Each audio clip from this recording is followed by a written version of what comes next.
Hey followers, I'm Stefan and it's time for another Rideshare Reflection.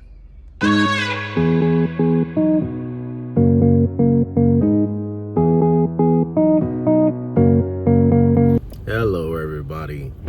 It's a rainy day here in DC. I got a story to tell you guys. It's kind of a sad story. I don't think it ended up being as sad as it could have been, but yeah, it's pretty sad. So this happened, I remember specifically when it happened. It happened in February of 2020. And if you remember that time, this is approximately a month after the pandemic started. Nobody knew anything about, what was going to happen. Sports leagues were canceling their season. It was just a crazy time. And so I worked all the way through the pandemic, by the way. At one point I had the glass thing up, but I just kept working and I never got COVID. Tested 6 times, never got COVID. So, it was a time that I was doing well. I was making a lot of money during COVID. But anyway, so one night I got a ping. I was down the southern part of DC, which is where I'm usually at. And I got a ping down in Fort Washington, which is in Maryland, south of DC. So I went down there. If you know Indian Head Highway, it's a long highway and it's got the 2 walls up on the sides that protect, the surrounding neighborhood from the highway noise. On your right, if you're going south, is a huge apartment complex behind that wall. So that's where my pickup was. So I made the exit. I'm going behind the wall now, and I'm trying to locate, the person. I could tell from the name it was a woman. So I'm going in and out. It's like, it's like a maze back there. So anyway, I finally came around the correct corner. There was a woman standing outside crying. I immediately knew she had been kicked out. She had trash bags full of stuff. She had her baby next to her on the ground in a car seat. She was talking on the phone. So she had been kicked out.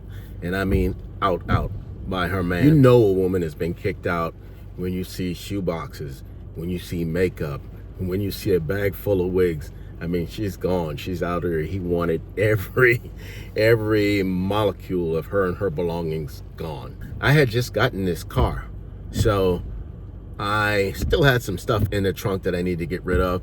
So it took me getting rid of all that stuff and stuffing my car with her trash bags to get her out of there, to make everything fit. It got to the point where I had to reach like this to shift, because all of this area was full. She was back here. Everything to the left of her and the baby was full. My whole trunk was full. So that's how tight it was. But when I was helping her load up, the whole time I was looking over my shoulder, because, not everybody sees this, depending on how I pull in.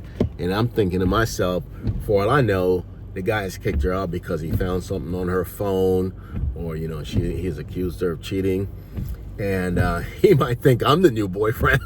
So I'm doing all this. I'm loading her up. I'm looking over my shoulder the whole time because the building was back this way, and finally I got her loaded up, and I was just so happy about that. And so we pulled out, and I heard her get on the phone with her girlfriend, and I took her not too far away to Landover. But I heard her get on the phone with her girlfriend, and I heard her give her girlfriend the whole story.